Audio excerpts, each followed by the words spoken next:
Hello and welcome to the table, Baldurs Gate, D&D, and yes, Total War Warhammer friends too, specifically the Dark Elf fans out there in the crowd. Have a seat, grab your favorite drink, and settle in for a very unique modded character build and subclass where you play as one of the Dread Pirates from the Land of Chill, Naggaroth. I call this build the Black Ark Corsair. This episode will be going through all 12 levels of the Pirate Rogue subclass. Credits to the mod author, Kadirian Lycon. I hope I pronounced your name right, friend. The theme of this build is to roleplay as a cunning and ambitious pirate under the command of Lokhir Fellheart from the Blessed Dread faction, who aims to please her lust of gold and to sate her blood-hungriness of battle. Now, for those who are new to the channel, one of my main focuses on videos is creating unique Baldurs Gate 3 characters using mods both for enhancement and roleplay, specifically giving you more different ways for replayability. Now, if that's something you're really interested in, I would love to hear your personal favorite character builds in the comments below for Baldurs Gate, but also for D&D 5th edition in general too. Let's get an ongoing discussion whether you're a fan of this type of modded class, what you would multi-class it with, or completely different character build requests too. I love making videos on those and also tagging you in the title as well and dedicating it to you. Now, I also have videos of narrative-driven Total War Warhammer campaigns of both modded and non-modded factions to really tell and show a unique story of each of the individual factions. And if you love talking shop about character builds or epic story-driven war campaigns, consider hitting the like, subscribe, and bell icon notifications for more unique characters and stories of war. Now, for the new viewers who may have stumbled upon this video as well, the way we will structure this character build is going through the starting level first, levels 2 through 12, and wrapping up with specific gear, equipment, and weapons to complement the build in terms of roleplay or improving certain stats or spells if need be. Now, the reason I'm going through all 12 levels only as this class, not really multi-classing, is to really truly showcase everything there is to offer, and also this is a way to say thank you to the mod author. As an added thank you, I will of course leave the link to the mod in the pinned comment below. Please give it a go and try it out yourself. Have your own fun with it and see whether if it's your kind of playstyle, or like I mentioned before previously, and multi-class this with one of your other favorite classes. Yes, we will be saving separate videos for multi-classing this together with either base game classes or other modded classes to truly create different types of synergies.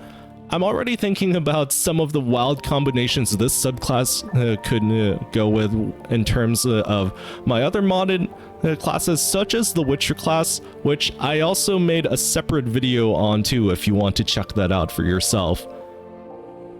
Now, for a little bit of lore and backstory of the Black Ark Corsairs for all of the non-Warhammer fans out there, to quote the Warhammer Fantasy Wiki, Black Ark Corsairs are notorious reavers, having spent their entire lives pillaging distant lands. They are lionized darlings of Naggarothi society, embodying as they do the drive to earn riches and glory, as they tend to do most of their fighting on the topmasts of ships and the crowded tangle of dockside streets. Black Ark Corsairs prefer fast weapons that give them an edge in one-on-one fights. Cutlasses, punch daggers, barbed knives are common, as are repeater handbows. Corsairs issue shields and metal armor, relying more so on cloaks fashioned from sea dragon hides to preserve themselves from any future injuries. They also carry a vile array of nets, grapples, and barbed chains. Such tools are not only useful for getting a grip on the slippery flank of a ship, but also for ensnaring fleeing victims who are soon thereafter dragged to a terrible fate. So, well, this is definitely a new flavor of playing a rogue, and to really get this build similar to its counterpart in Total War Warhammer, we will be picking feats and gear to complement the dual weapon fighting style and evasive nature of these pirates. Now, side note here, we will be primarily using dueling blades, dueling daggers, and whatnot, but if you all wanted to add a hand crossbow as your secondary weapon, by all means go for that as well. But primarily, I do want this character build and fighting style to be similar to Lokhir Fellheart. Lokhir himself uses, from what I remember, a sword and dueling dagger in his Total War Warhammer campaign.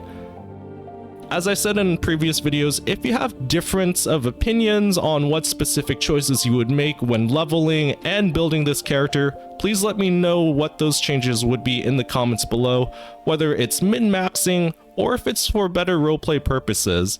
I really do welcome constructive criticism and enjoy hearing about your personal builds along with the process too. Now, without further ado, let's dive into the first level of this build. At starting level, for roleplay purposes and to get as close as possible to playing as a Nagarothi Dark Elf, you'll want to choose the Loathsworn Drow, which in D&D lore, they're pretty sadistic. I don't know which one would be more sadistic, the Warhammer Dark Elves or D&D Dark Elves. That's definitely something we can talk about in the comments below too, and pulling lore from both sources as well. You do start off with the basic rogue class, having sneak attacks for both range and also melee, although Black Ark Corsairs, from what I remember, don't really rely too much on stealth themselves, rather they revel in actual combat.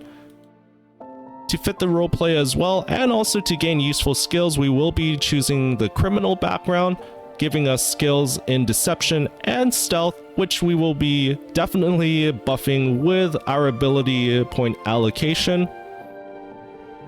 For the ability points, we'll dump most of them into dexterity, while quite a bit into charisma too, in order to get some more useful skills. Wisdom and intelligence, I personally like leaving at base 10 so then we don't get negatives. Will saves are somewhat useful for you as a rogue, and also intelligence, you do want to leave it at base 10 in order to have additional skills, and also with constitution, dump the rest of your points into to gain a respectable 14. Strength doesn't matter too much to you, as you will be relying more so on dexterity, dodges, and attacks as well. For the specific skills that we'll be dumping points into as well, for roleplay purposes, put some points into intimidation, points into acrobatics and sleight of hand, which gives you a whopping +7 to each. Stealth can also be thrown into, but like I said before, Corsairs tend to revel in combat. It is nice to have at a +5 should you need it. Persuasion and performance kind of go hand in hand with being a pirate too.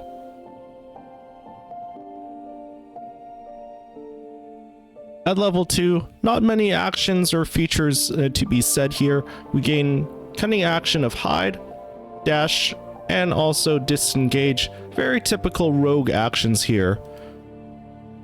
But also at level 3, this is where we get to choose our subclass, which is the pirate subclass, gaining us spells and fighting styles. And yes, I know technically most Black Ark Corsairs typically don't use spells in battle. I know Lokhir doesn't use spells with his fighting style in Total War Warhammer, but we'll do our best to roleplay and pick spells, cantrips that Black Ark Corsairs or pirates in general would use on the battlefield. And to do so, the spell choice I would pick here would be Compel Duel, force an enemy to attack only you, giving it a disadvantage against other targets, and also Dissonant Whispers, dealing 3 to 18 psychic damage. Frighten the creature, they'll have disadvantage on ability checks and attack rolls, and cannot move for 2 turns. One of the other unique spells we'll get at this level is Summon Parrot. It's essentially summoning a familiar, and I believe the mod author just restyled the Raven familiar to look more like a parrot. We also gain typical cantrips that most pirates would use in battle: 1 to 4 damage of Psychic with Vicious Mockery, Friends, and also Poison Spray, dealing 1 to 12 poison damage. With the fighting style, I personally would choose 2-weapon fighting, and most Black Ark Corsairs would be using an offhand dagger.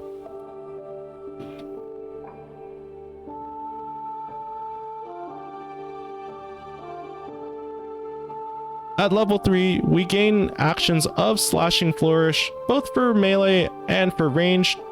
For the spell choice here, mainly for role-playing, I would pick Grease, but it's also incredibly useful too. Essentially, just roleplay it as a dark elf in battle, throwing a pot of oil on the ground, literally having their enemies slip up on them so they can get the drop on them when they're prone. For the feat here, this is definitely a personal choice of mine, but also it's incredibly useful too.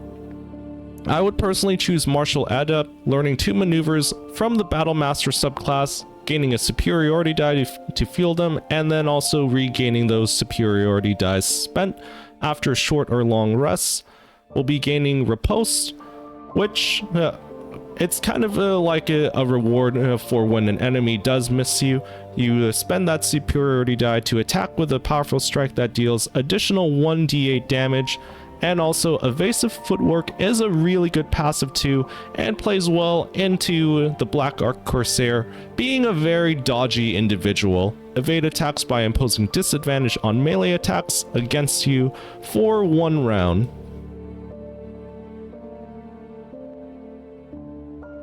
At level 5, we gain the Uncanny Dodge ability, using our Lightning Quick reflexes to half incoming damage, not necessarily tanking it for ourselves, but it's kind of like a little safety net for us too.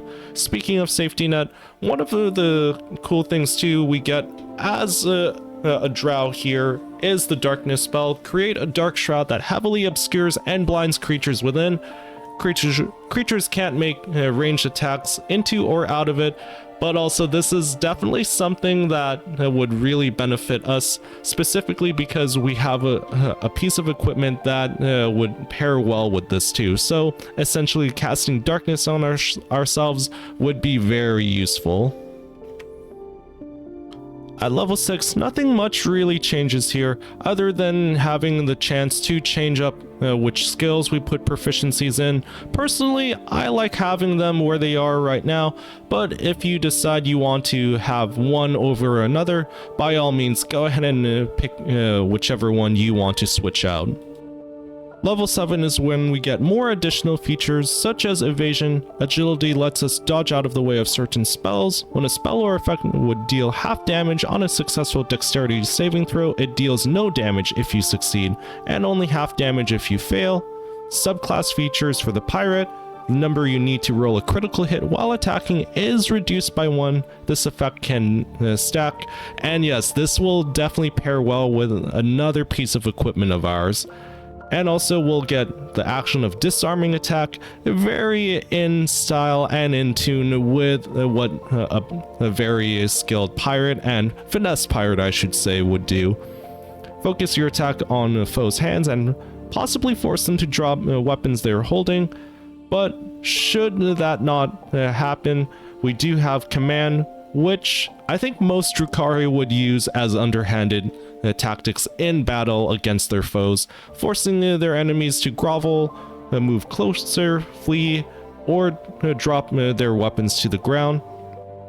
We also will gain Hunter's Mark at this level for my other second spell choice, dealing 1 to 6 slashing damage, but specifically marking a creature as your core to deal additional 1 to 6 damage whenever you hit it with a weapon attack. This is a good pairing with both our offhand dagger and also main hand sword. At level 8, For the feat here, I would personally scroll all the way down and choose the Piercer feat. This is added from one of my mods. Increase your strength or dexterity by 1 up to a maximum of 20. Once per turn, when you hit a creature with an attack that deals piercing damage, you roll your damage dice twice and use the highest result. When you also score a critical hit that deals piercing damage to a creature, you roll 1 additional damage die when determining the extra piercing damage the target makes. And also, yes, both of these features will pair well with the specific weapons that we'll be using too. At level 10, we gain a subclass feature of Wasteland Wanderer of the Sea. You have spent endless days surviving at sea, gaining proficiency in survival and deception. Little bit of a roleplay feature there. For the spell choice here, just for even more roleplay and also for a little bit of added support and battlefield control, we'll use, of course, Tasha's Hideous Laughter. Leave a creature prone with laughter without the ability to get up for a whole 10 turns. Creature must have an intelligence of 5 or more, and the target can only try to shake off the attack each time it takes damage. For the feat here, yes, more roleplay choices and also something that can be very useful in battle too.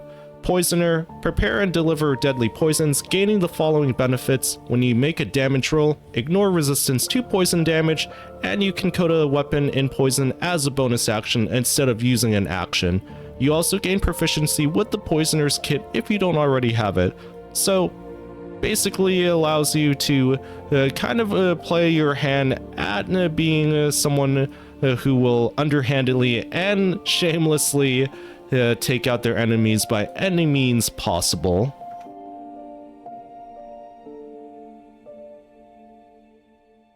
At level 10, we gain the feature of Reliable Talent. When you make an ability check with a skill you are proficient in, the lowest result you can roll on that die is 10. Yeah, sounds like another get out of jail free card, but also it's definitely something useful for dialogue options. And also, speaking of usefulness, I do like Expeditous Retreat. Gain dash immediately and as a bonus action on each of your turns until the spell ends. Really plays well into Black Ark Corsairs being super fast and mobile on the battlefield. Plus also, in general, it's going to help you close the distance on enemies who may, well, especially ranged enemies who are just trying to get away from you. At level 12, this sounds very simple, but choosing the feat here, I would personally pick Savage Attacker. When making melee weapon attacks, roll your damage dice twice and use the highest result. Simple as is. Basically, makes it so that if you do roll low, you can roll again and also get potentially the maximum amount of damage each time you attack. Just overall a very solid feat to have here. To top things off and to play into the fact that Dark Elves in both Warhammer and also in D&D really just want to get the maximum amount of carnage out onto the battlefield. Alright friends, for the specific weapons and equipment for this build, it can be entirely situational for some of them, but at the same time, encourage a more aggressive playstyle, which ties into Lokhir's the overall attitude of being a one-man pirate doomstack essentially on the battlefield. To fit this roleplay style, I like using Scabby Pugilist Circlet, which gives us martial bravery. Our weapon and unarmed attacks deal additional +2 damage when surrounded by 2 or more foes, gives you a little bit of incentive to dive into a mob of enemies head first, and also to help you in that endeavor, we'll be using Cloak of Displacement. At the beginning of the wearer's turn, the cloak activates, granting enemies disadvantage on attack rolls that target the wearer. This effect lasts until the wearer actually takes damage. And yeah, that goes back to the entirely situational build. Basically, you'll get the bonus until you actually do take damage. However, to give you a little bit of leeway and a safety net as well, I like using the Torment Drinker Armor, bolstering critical. When scoring a critical hit or killing any hostile creature, you gain 15 temporary hit points. That can definitely be a lot at early or even mid-game levels. Now, also to fit with the roleplay purposes, and also something that fits well with the Dark Elves, is the Pale Widow Gloves, which grants us different spells of Ensnaring Strands, 6 to 11 damage. Your attacks conjure thick, sticky webbing that possibly enwebs your target. Pulling Web, which does 1 to 6 damage of piercing, strike at a creature with a gossamer skin adhering web and pull it 3 meters closer to you. And also the regular web spell, cover an area in thick, flammable webbing that slows creatures within and possibly enwebs them. Really playing well into the pirate theme and using the nets in combat. As for the boots here, I like Disintegrating Nightwalkers. Can't be enwebbed, entangled, or ensnared, and can't slip on grease or ice. Basically just helps you with your mobility and makes it so that none of those things will slow you down when you're running and gunning and trying to reach your target. Misty Step is also a nice additional spell here. Surrounded by silver mist, teleport to an unoccupied space you can see.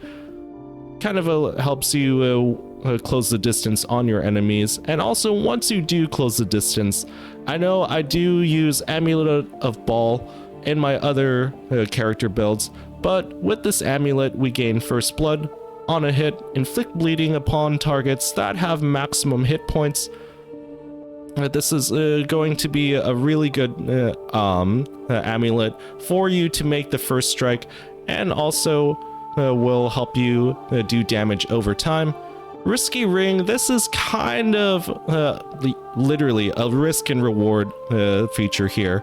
Gain advantage on attack rolls and receive disadvantage on saving throws. So basically gives you a lot of incentive to really just go all in the early stages of the fight, but best hope that you don't have to make any saving throws or the fight doesn't last super long where you might have to make them.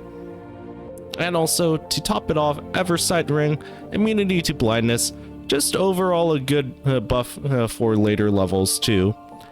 Now for the specific melee pairing, with your offhand, I like having Rhapsody, which gives us Scarlet Remittance. Gain a +1 bonus to attack rolls, damage, and spell save DC for every foe you slay to a maximum of +3.